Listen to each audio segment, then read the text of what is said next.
बहुत बहुत स्वागत है दोस्तों आपका आज के इस मार्केट एनालिसिस के वीडियो में। चलिए दोस्तों देखते हैं क्या रहा आज का डेटा और कल किधर जा सकता है बाजार। तो स्टार्ट करते हैं रिटेलर्स के डेटा से। तो रिटेलर्स गए हैं मिक्स टू बुलिश, डीआईएस गए हैं बियरिश, एफआईज दिख रहे हैं मिक्स टू हल्के से बियरिश और प्रोज दिख रहे हैं mostly bearish.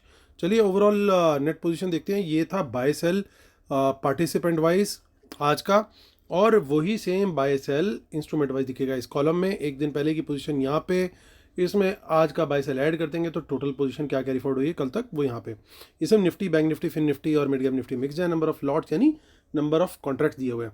Index future, index call, index put, stock future and so on. Start करेंगे इंडेक्स फ्यूचर से। Retail client, DIIs, FIIs, pros. तो स्टार्ट करते हैं, आज की बाइंग सेलिंग देखते हैं। 10,000 लॉट्स का बाय आया रिटेलर्स का, 35,000 लॉट्स उनके अभी शॉर्ट में हैं। 5800 लॉट्स का सेल किया डीआईएस ने, उनके 24,000 लॉट लॉन्ग में है। 2800 लॉट्स की सेलिंग करी एफआईज ने, उनके 33,000 लॉट लॉन्ग में है। 2,000 लॉट की सेलिंग करी है प्रोज ने, उनके 22,000 लॉट सेल में है। कॉल का डेटा देखते तो रिटेलर का अच्छा खासा बाय आया आज, 1,07,000 लॉट उनके अब ओवरऑल लॉन्ग हो गए हैं। 2,66,000 लॉट की आज की बाइंग के बाद 82,000 लॉट्स की सेलिंग करी है एफआईज ने, उनका 1,52,000 लॉट अभी भी लॉन्ग में है। 1,84,000 लॉट सेल करके गए हैं प्रोज। 2,60,000 लॉट उनके अभी भी सेल में है, तो उन्होंने काफ़ी अच्छी सेलिंग करी आज। और पुट का डेटा देखें तो रिटेलर थोड़ी सी पुट बाय करके गया है। ओवरऑल सेलिंग थोड़ी सी घटी है उनकी, 52,000 लॉट अभी सेल में है। और डीआईएस का कोई एक्शन नहीं हुआ, उनके 79,000 लॉट पुट लॉन्ग है। एफआईज और प्रोज दोनों थोड़ी थोड़ी पुट बेच के गए हैं, 32,000 और 11,000। तो यानी 2,31,000 लॉट पुट लॉन्ग है अब एफआईज के पास, और 2,58,000 पुट शॉर्ट है प्रोज के पास। स्टॉक फ्यूचर का डेटा देखें तो वहाँ पे भी बिल्कुल साइलेंट सा माहौल गया है। 1,700 लॉट की बाइंग हुई है, 1,51,000 लॉट ओवरऑल लॉन्ग में है। लेकिन स्टॉक ऑप्शंस में रिटेलर कॉल भी बाय करके गए हैं और पुट भी बाय करके गए हैं, और स्मार्ट मनी इसका अपोजिट करके गई है। चलिए चलते हैं और कैश मार्केट का डेटा देख लेते हैं। तो वहाँ पे एक अच्छी खबर ये है कि एफ आई का थोड़ा सा वहाँ पे बाय आया नेट बेसिस पे, 1,261 करोड़, 1,200 करोड़ से थोड़ा ऊपर, और 1,030 करोड़ के करीब का जो है 1,032 करोड़ का जो है डीआईएस का सेल है। तो लगता है कि हाई लेवल पे थोड़ा सा म्यूचुअल फंड की रिडेम्पशन कंटिन्यूड है, क्योंकि पिछले 2-3 दिन से वहाँ पे कैश में सेलिंग आ रही है। सो आगे चलते हैं, अब हम ऑप्शन चेन का डेटा देख लेते हैं। निफ्टी की एक्सपायरी है 14 दिसंबर, 20,997 पे मार्केट क्लोज हुआ है। तो 21,000 का लेवल अब बहुत क्रूशियल हो गया। देखिए यहाँ पे कुछ इन द मनी कॉल दिखाई दे रही हैं, जो कि कुड भी पॉसिबल कि स्मार्ट मनी का बाय हो, क्योंकि काफ़ी deep in the money call bye हुई है ये। इसमें प्रीमियम ऑलमोस्ट ना के बराबर होता है, 20-25 पॉइंट का प्रीमियम है सिर्फ। सो यानी 21,000 के ऊपर ये तो बड़ा क्लियर कट दिखा रही है ऑप्शन चेन कि अगर 21,000 के ऊपर निकलते हैं, पॉजिटिव प्राइस एक्शन रहता है, तो हम एटलीस्ट 100 पॉइंट का हमें टारगेट यहाँ पे मिल सकता है। और उसके ऊपर निकलता है तो फिर वापस और कम से कम 100 पॉइंट का टारगेट मिल सकता है, क्योंकि चेंज इन ओआई कुछ ज़्यादा नहीं है, ना ही टोटल ओआई है यहाँ पे। तो 21,121, 200 के भी टारगेट देखने को मिल सकते हैं अगर बाजार सस्टेन करता है 21,000 के ऊपर और पॉजिटिव प्राइस एक्शन देता है। तो अब नीचे की तरफ भी थोड़ी बहुत सपोर्ट बनी हुई है। हमने देखा कि कॉल राइटिंग भी प्रोज की है और पुट राइटिंग भी प्रोज की है, तो यानी यहाँ पे नीचे भी इतनी आसानी से नहीं जाने देंगे और ऊपर भी इतनी आसानी से नहीं जाने देंगे, at least in the first half. और यहाँ पे दोनों साइड पे हमें कॉल राइटिंग पुट राइटिंग लगभग बराबर की दिखाई दे रही है। तो 21,000 के नीचे जाए तो शॉर्ट का ट्रेड देख सकते हैं, but again with a lesser quantity, और 20,900 तक का टारगेट हो सकता है। और 20,900 के नीचे सस्टेन करता है तो फिर थोड़ी बहुत क्वांटिटी वहाँ पे हम बढ़ाने का सोच सकते हैं। आगे की ऑप्शन चेन देखते हैं, अगर हमारे को वहाँ पे कुछ दिखाई दे रहा है कुछ अलग सा डेटा। तो इन द मनी पुट्स हमारी करंट वीकली एक्सपायरी में थी, बट यहाँ पे नहीं है ज़्यादा नेक्स्ट में, और मंथली में भी कुछ ज़्यादा खास डेटा में नहीं दिख रहा। तो हमारा व्यू जो है वो एज इट इज़ है, जो फर्स्ट करंट वीक की एक्सपायरी के बेस पे था। सो 13 दिसंबर यानी परसों की एक्सपायरी है बैंक निफ्टी की, 47,314 पे मार्केट हुआ है क्लोज।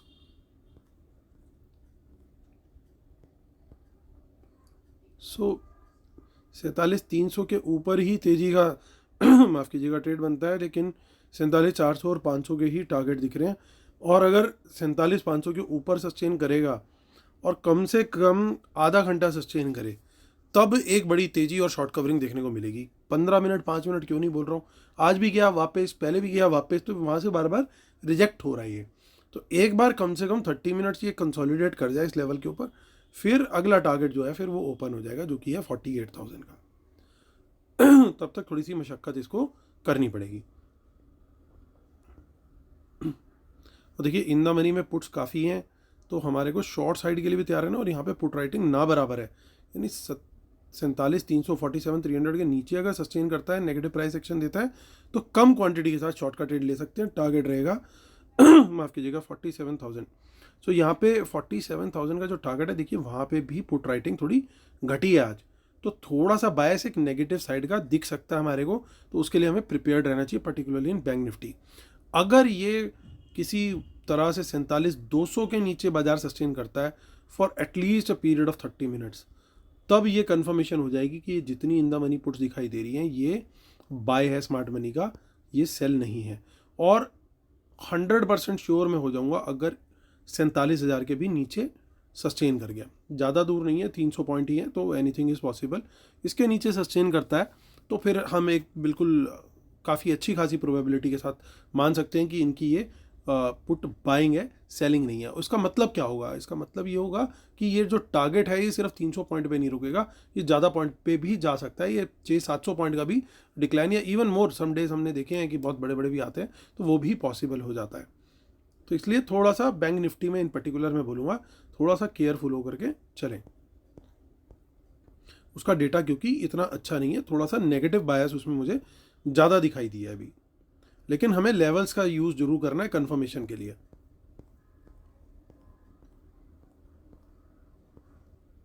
तो आगे की ऑप्शन चेन ज़्यादा कुछ नहीं हमें बता रही, तो हम चलते हैं सीधा फिन निफ्टी की ऑप्शन चेन देख लेते हैं, जिसकी अब एक्सपायरी है कल यानी 12 दिसंबर 21214 12 का 4। अब यहाँ पे आ गए, देखिए बड़ा क्लियर है यहाँ पे भी कि 21,200 का लेवल एक अच्छा लेवल है, इसके ऊपर बाजार सस्टेन करेगा, थोड़ी सी बुल ग्रिप बनी रहेगी। एटलीस्ट 21,300 से पहले रेजिस्टेंस इतनी आसपास नहीं है, तो यहाँ तक ये पहुँच सकता है। अगर पॉजिटिव प्राइस एक्शन मिला अकॉर्डिंगली हम लोग ट्रेड ले सकते हैं। 21,300 के ऊपर निकलेगा, फिर 21,400 है, जिसको तोड़ना थोड़ा सा टफ रहेगा। बहुत बड़ा चेंज इन ओआई है और बहुत बड़ा टोटल ओआई भी है। तो ये दो लेवल हो गए हमारे फिन निफ्टी के, और नीचे की तरफ 21,200 के नीचे ही शॉर्ट का ट्रेड है। कारण बड़ा सिंपल है, टोटल ओपन इंटरेस्ट जो है यहाँ पे हाईएस्ट बना है, और पुट राइटिंग हमने देखी है कि आज प्रोज की भी है, तो हो सकता है ये उनकी ही पुट राइटिंग हो। और यहाँ पे भी 100 पॉइंट का टारगेट है, और 21,000 तक का भी अल्टीमेट टारगेट हो सकता है अगर नीचे की तरफ निकलता है तो। लेकिन क्या ऐसा होगा कि नहीं, वो मैं लास्ट के कंक्लूजन में एक बार व्यू जरूर शेयर करूँगा कि हाईएस्ट प्रोबेबिलिटी किस चीज़ की दिखाई दे रही है। 10,000 के ऊपर फाइनली क्लोज दिया आज मिड कैप निफ्टी ने, तो इसकी भी एक्सपायरी हमारे को आज की नहीं देखनी, अब देखनी है 18th। तो देखिए 10,000 के ऊपर जब तक सस्टेन कर रहा है, पॉजिटिव प्राइस एक्शन दे रहा है, तो हमें लॉन्ग साइड का टारगेट देखना है, और 10,100 तक का टारगेट बड़े आराम से मिल सकता है, एंड देन 150 तक का भी मिल सकता है। और शॉर्ट भी 10,000 के नीचे ही करना है, क्योंकि देखिए टोटल ओपन इंटरेस्ट और चेंज इन ओआई यहीं पे हाईएस्ट है। लेकिन जिस तरह का डेटा डेवलप हो रहा है उससे एक बात बड़ी क्लियर हो रही है, जो कि अब आप बिल्कुल बने रहिएगा, मैं शेयर करने वाला हूँ। उससे पहले डिस्क्लेमर और रूल्स हम पढ़ लेते हैं, इसके बिना अपने सेटअप को कंप्लीटली मानते हैं। और वेबिनार हमारी इसी संडे को है, तो जो लोग एनरोल कर रहे हैं उनको अभी से लेकर के आगे के 2 महीने तक लाइव एनालिसिस और ट्रेड्स हमारे फ्री ऑफ कॉस्ट मिलेंगे। तो चलिए मुद्दे की बात क्या है, अभी कंक्लूजन में सारी बातें ध्यान से देखेंगे। हल्का सा नेगेटिव बायस आया आज ओवरऑल एफआईज का, और काफ़ी दिन के बाद रिटेलर्स की बाइंग आई है। तो पॉइंट टू बी नोटेड कि यहाँ पे आज का जो इंक्रीमेंटल डेटा है वो थोड़ा नेगेटिव है, ओवरऑल डेटा जरूर पॉजिटिव है, तो इसको मैं मिक्स कैटेगरी में रख दूंगा। कॉल साइड का डेटा देखते हैं। कॉल साइड में रिटेलर का बाय है अच्छा खासा, अब वो फुल बाय में आ गए, और एफआईज और प्रोज दोनों सेल करके गए। हालांकि ओवरऑल बाइंग में है एफआईआईज, लेकिन प्रोज अच्छी खासी सेलिंग में, और आज बढ़ा के गए हैं सेलिंग। तो इसको मैं मिक्स टू नेगेटिव कैटेगरी में रखना चाहूँगा कॉल के डेटा को। अब इसमें एक चीज़ और फर्दर डिकोड कर लेते हैं। देखिए बाइंग जितनी दिख रही है उसके मुकाबले सेलिंग कहीं ज़्यादा है। सिमिलरली यहाँ पे भी बाइंग जितनी दिख रही है, सेलिंग उसके मुकाबले कहीं भी ज़्यादा है। तो ये एक्चुअल में अगर देखा जाए, अगर ये मिक्स था यानी साइडवेज टाइप था, तो ये पूरी तरीके से नेगेटिव बन रहा है डेटा, क्योंकि सेलिंग इज़ मच हायर। तो ये कहीं ना कहीं हेजिंग वाली पोजीशन हो सकती है, तो थोड़ा सा नेगेटिव आ रहा है डेटा के अंदर। लेकिन ये ध्यान रखना है हमें, हम ट्रेंड के अगेंस्ट जाएंगे अगर हम शॉर्ट का ट्रेड लेंगे, तो उस बात को जरूर ध्यान रखना है। तो बिल्कुल भी इग्नोर नहीं करना, क्योंकि इस समय सिर्फ एक काम हो रहा है, शॉर्टर्स को ट्रैप करना। तो हम जो स्ट्रेटेजी बनाएंगे उसको ज़रा ध्यान से समझना। इंडेक्स पुट का डेटा, इंडेक्स पुट में क्या हुआ, यहाँ तो कुछ ज़्यादा खास बाय नहीं है, लेकिन यहाँ पे सेलिंग ज़रूर ठीक ठाक है एफ की। वो हो सकता है आज की जो मिड कैप निफ्टी की थी उसकी हो या कुछ भी हो सकता है, लेकिन अभी भी ठीक ठाक क्वांटिटी में पुट ये होल्ड कर रहे हैं। अब आते हैं, बात करते हैं हम प्रोज की। अब प्रोज का देखने में तो लग रहा है कि ठीक है, बिल्कुल सिमिलर टाइप का डेटा है, लेकिन आप ये देखो यहाँ पे जितनी कॉल बेची थी उसके आसपास कहीं इन्होंने पुट बेची है। 20,000 का फ़र्क है, बहुत ज़्यादा नहीं है, लेकिन जो माफ़ कीजिए जो कॉल खरीदी थी वो लगभग 20,000 आसपास है पुट बाय के, लेकिन जो कॉल सेल किया है वो डबल से भी ज़्यादा है पुट सेल के।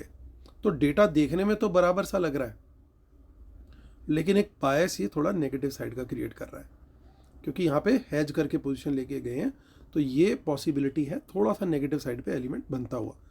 और यहाँ पे स्टॉक फ्यूचर्स में ओवरऑल पॉजिटिव बैठे हैं, तो एक मिक्स टाइप की पोजीशन, मिक्स टू थोड़ा सा नेगेटिव टाइप की सिचुएशन दिखाई दे रही है। इसको बीट कर सकता है क्या, बीट कर सकता है अगर वर्ल्ड मार्केट कुछ अच्छी परफॉर्मेंस दिखा दे, आज डाउ जोन्स नैस्डैक कुछ अच्छी क्लोजिंग दे दें, तो फिर थोड़ी सी हमारे को बच सकते हैं ये जो डाउन साइड का रिस्क है। अदरवाइज जिन लेवल्स को हमने डिस्कस किया उन लेवल के नीचे अगर बाजार सस्टेन करता है तो थोड़ा सा प्रॉफिट बुकिंग वगैरह या जो भी कह लीजिए सेलिंग देखने को मिल सकती है। एज आई सेड अर्लियर कि ट्रेंड के अगेंस्ट होगा शॉर्ट का ट्रेड, तो शॉर्ट के ट्रेड अभी जो भी लें हम उसमें क्वांटिटी कम रखें। आप ये मत सोचिए कि मैं टॉप पे ही शॉर्ट करूँगा और मेरा, आपने कोई लाइफ टाइम तो उसको ट्रेड को होल्ड करना नहीं है। जो भी आप ट्रेड लोगे वो एक ट्रेड है, वो आपकी कोई लॉन्ग टर्म इन्वेस्टमेंट तो है नहीं कि आज ले ली और 10 साल बाद देखूंगा। तो टॉप पे रखने का तो कोई उसमें कोई लॉजिक नहीं है। आपको बस ये समझना है कि जो साइकोलॉजी हमारी यहाँ पे काम करनी चाहिए वो करनी चाहिए ट्रेंड में, जिस तरीके से हमें सोचना चाहिए। और ट्रेंड में हमेशा हमें एक ही चीज़ लेके चलनी चाहिए, अगर डाउन ट्रेंड में है बाजार तो हमेशा बेचने की अपॉर्चुनिटी को पहले खोजो, खरीदने की अपॉर्चुनिटी को। ट्रेड की बात कर रहा हूँ मैं, इन्वेस्टमेंट की बात नहीं कर रहा। इन्वेस्टमेंट में प्रिंसिपल्स डिफरेंट हो जाते हैं, चेंज होते हैं, अपोजिट भी हो जाते हैं। ट्रेंड में हमेशा अगर डाउन साइड का ट्रेंड है तो शॉर्ट की अपॉर्चुनिटी खोजेंगे, लेकिन अगर अप साइड का ट्रेंड है तो हम यहाँ पे लॉन्ग की अपॉर्चुनिटी खोजेंगे। तो अगर हमें लेकिन लेना भी पड़ गया ट्रेड तो हम क्वांटिटी हमेशा कम रखेंगे और कॉशियस रहेंगे। लेकिन कोई बड़ी सपोर्ट अगर टूटती है, जैसे मैंने सेकंड सपोर्ट के लेवल बताए निफ्टी और बैंक निफ्टी में खासतौर से, तो जो नीचे की जो सेकंड सपोर्ट थी वो टूटती है तो फिर वो 100-200 पॉइंट 400 पॉइंट पे चीज़ नहीं रुकेगी। बैंक निफ्टी में जैसे वहाँ से फिर और बड़ा फॉल देखने का मिल सकता है, क्योंकि फिर बड़े बड़े लिक्विडेशन स्टार्ट हो जाते हैं। तो पहली जो सपोर्ट है वहाँ से अगर बाउंस आता है तो वहाँ पे प्रॉफिट बुकिंग तुरंत करनी चाहिए। लेकिन अगर सेकंड सपोर्ट के तक भी जाता है और आप वहाँ पे इनिशिएट कर रखा है अपने ट्रेड और सेकंड सपोर्ट से बाउंस नहीं आ रहा, तो फिर गेम जो है ख़राब है। वहाँ पे फिर हम पोजिशनल शॉट्स भी सोच सकते हैं। तो इस तरीके से हमें स्ट्रेटेजाइज करके चलना होगा मार्केट के लिए, कल के लिए। लेकिन तब तक, जब तक सेकंड सपोर्ट नहीं टूटती, क्वांटिटी बहुत कम रखें। सेफ ट्रेडर्स 5-10% क्वांटिटी और रिस्की ट्रेडर्स 25-30%, 35% तक क्वांटिटी, 1/3 तक जाए, इससे ज़्यादा ना जाए। सेकंड सपोर्ट टूटेगी तो फिर आप 50% प्लस जा सकते हैं। सो ये मेरी स्ट्रेटेजी रहेगी एटलीस्ट कल के लिए। उम्मीद करता हूँ आप लोग को वीडियो पसंद आया होगा। प्लीज़ लाइक शेयर सब्सक्राइब का कमेंट जरूर दबाइएगा, और जिन्होंने अभी तक अपने दोस्तों के साथ शेयर नहीं किया आज ज़रूर कीजिएगा। चलिए दोस्तों, कल फिर मुलाकात होती है, तब तक के लिए टेक केयर, बाय बाय।